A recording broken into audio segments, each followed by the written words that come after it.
नबी करीम सल्लल्लाहु अलैहि वसल्लम ने फरमाया, फ़तह आज उसके हाथ होगी। जंग खैबर में एक यहूदी सरदार मरहब था, जिसे अरब का सबसे ताकतवर जंगजू समझा जाता था।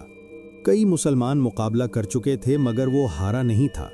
नबी करीम सल्लल्लाहु अलैहि वसल्लम ने फरमाया, कल मैं झंडा उस शख्स को दूंगा जिसके हाथ पर अल्लाह फतह देगा। अगले दिन झंडा हज़रत अली रज़ी अल्लाहु अन्हो को दिया गया। हालांकि आपकी आंखों में तकलीफ थी। नबी करीम सल्लल्लाहु अलैहि वसल्लम ने लुआब लगाया और फौरन शिफा हो गई। मैदान में मरहब निकला और ललकारा।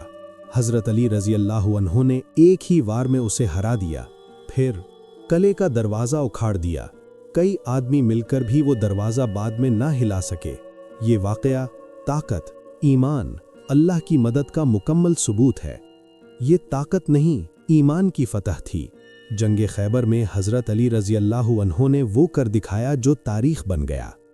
ऐसे ईमान अफरोज़ वाक़यात के लिए फॉलो ज़रूर करें।